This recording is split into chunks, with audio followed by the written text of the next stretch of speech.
beautiful. Today I just wanted to share some simple tips to create a beautiful centerpiece with mason jars and candles. Okay, let's get started.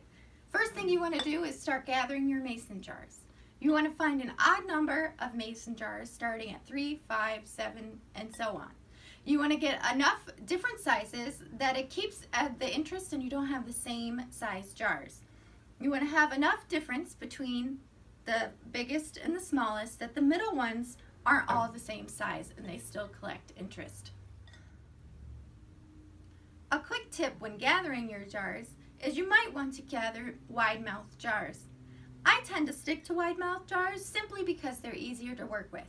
They're easier to put things in and easier to get things out when everything is said and done.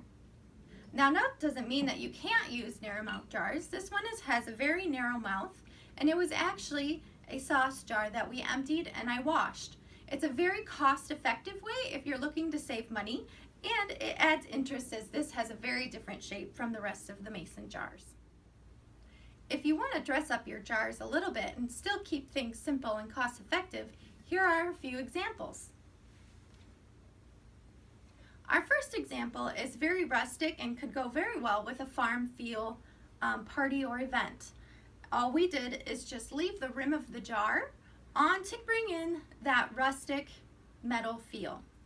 Another thing you could do is add Epsom salt to the bottom.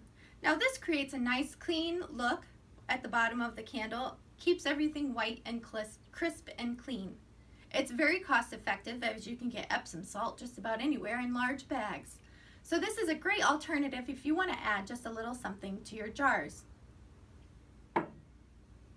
Now this isn't a mason jar, but it does show that you could also use sand to dress up your jars.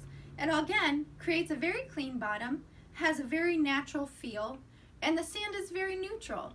So whether or not you have a nautical theme event or you just want to put something in the bottom of your jars to dress them up, sand is a great alternative and it's also very cost effective. Okay, now it's time to set up our display. Our first arrangement will be set up for a rectangular table. Now when you're setting up for a rectangular table, you want your display, your arrangement, to replicate the shape of the table. You want it to be elongated, just like the table is, so that it matches and flows along with the table. So the first thing I always do is I take my largest jar and I take my smallest jar, and I normally put them fairly close. Now this gives a great contrast, which will generally catch the eye of any of your guests or anyone looking in on your display.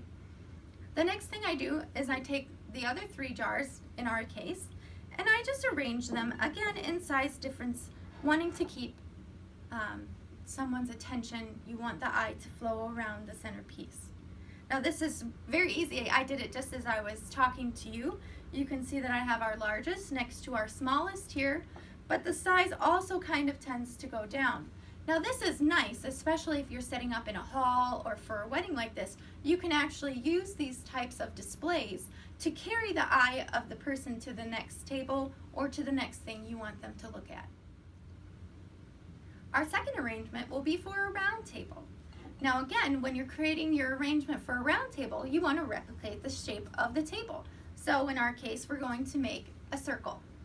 So again, I like to keep the 2 biggest and the smallest kind of close to each other to catch the attention.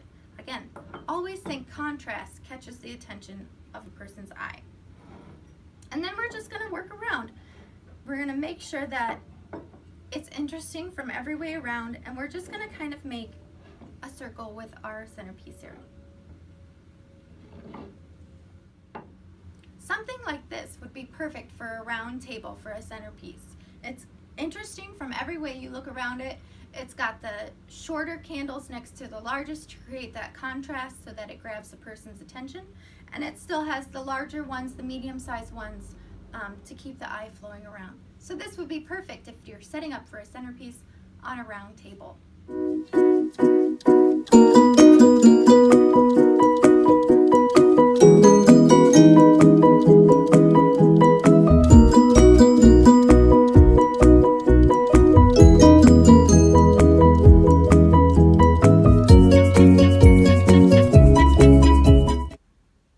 Our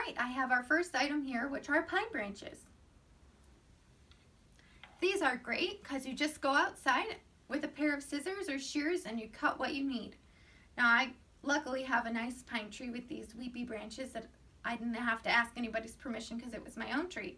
But if you know someone who has a great pine tree that they wouldn't mind cutting some branches from, you could always go ask. Now I'm just going to drape these in here to make this centerpiece look even more fabulous than it already does.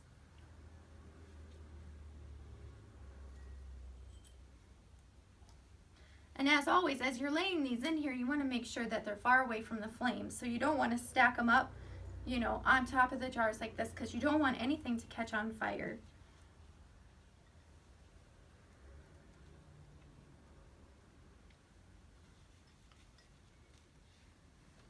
And you're just draping them around. And when you're all done, when you're setting this up for real, you can have a pair of scissors with you and cut any stems that look like they're sticking out in the way and they just don't look right there.